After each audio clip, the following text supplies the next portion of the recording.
What's up, guys? LQ here with the LQ review, here to give you guys my quick thoughts on Toy Story 5. All right, so I am one of those people who I felt like it should have ended at 3. I felt that 3 was such a perfect ending to the story. It was perfect ending to Andy's story. I thought it was perfect ending for the toys. I just thought that it was all perfect. Now, I was okay with the idea of continuing on with things like Toy Story of Terror and the Toy Story that Time Forgot, or whatever it was called. I was okay with continuing on with those things. But the feature films, I really wanted it to end with 3. Now, I'm also a realist, and I understand that IP is only valuable if you're using it. If you're exploiting it. IP is only valuable if you're making new things with it. So Toy Story, being the IP that it is, they were never going to stop with 3. There was always going to be a 4. There was always going to be a 5. IP is valuable until it ceases to be valuable.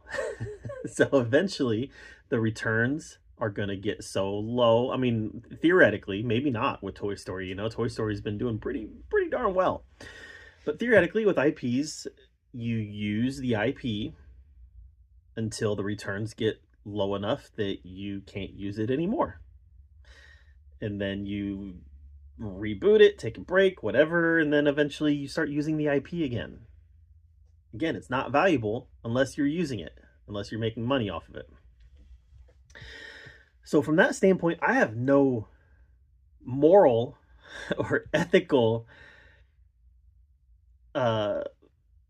objections to making more Toy Story movies. I didn't have any objections from a moral, ethical standpoint to making Toy Story 4. I wasn't one of those guys who was like, it's just a cash grab. Every movie's a cash grab. All right? Every single movie that's ever been produced by a studio is a cash grab. So I have no problem with Disney and Pixar continuing to make Toy Story movies. From an artistic standpoint, I would have liked to have seen them stop with 3 because I thought it was the perfect ending.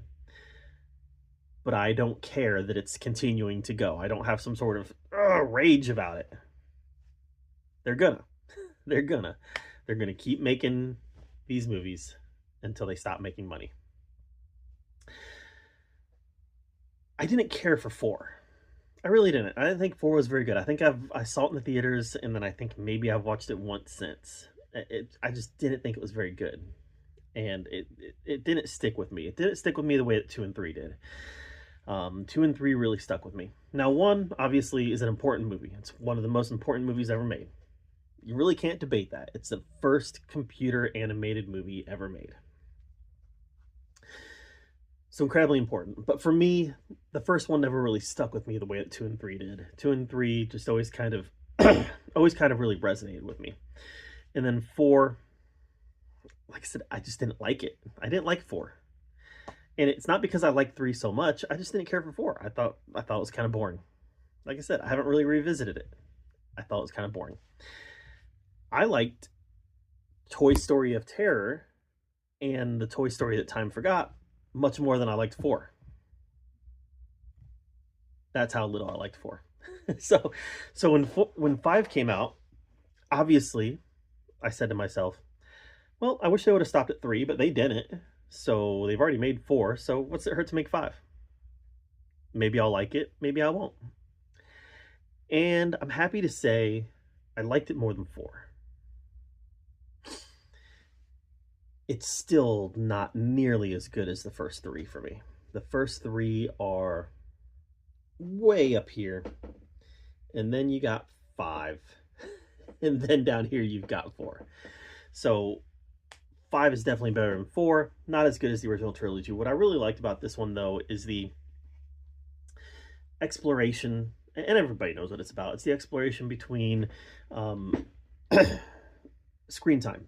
How much screen time is bad, how much screen time is good, how do you manage screen time as a parent, what kind of effects does screen time have on kids and making friends, etc., etc., etc. I've been down this road. I've raised 3 kids. I've been down this road. And my take on screen time is that there is no perfect box. Each kid is different in regards to how much screen time is appropriate for them. You know, if you just want to limit, if you want to create this box that has these rules that says 1 hour of screen time a day, that's going to be appropriate for some kids and inappropriate for other kids, because every kid is different, and every kid uses screen time a little bit differently. And and I've had this conversation with other parents. Some parents have agreed with me, and other parents have been completely against me. But I believe this 100%. Technology is now part of socializing for kids. Whether we like it or not, that is now a big piece of socializing. Getting on the Xbox or PlayStation and playing games with your friends online. Getting in your chat rooms, getting in, your chat groups, your group chats, getting in your social media, whether it's Insta or Snapchat or Coverstar or whatever it might be, TikTok, whatever it might be, getting in your social media and interacting with your friends like that. Guys, between video games and social media and group chats, it's here. It is a part of the social experience for kids now. And I've never sheltered my kids from that. You have to learn how to exist in that world, because that's the world now. So I want my kids to learn how to exist in that world while they're under my roof, and I can offer them guidance. And it's just a part of it. I felt that the messaging in this movie was a little all over the place. I felt that at times Toy Story 5 had that message. Was that, guess what? Technology is a part of it now. And we have to learn how to navigate those waters. At other times, it felt like Toy Story 5 was very anti-technology. Kids should be using their imagination and playing with toys. Which, by the way, kids can use imagination when playing with technology. They can.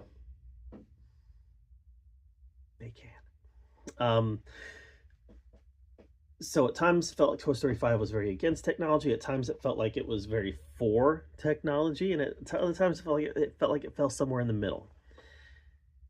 And at other times it was just kind of weird. Towards the end of the movie, it felt like the toys were picking out Bonnie's friend for her, or friend group for her. And that's not how it works either. You don't...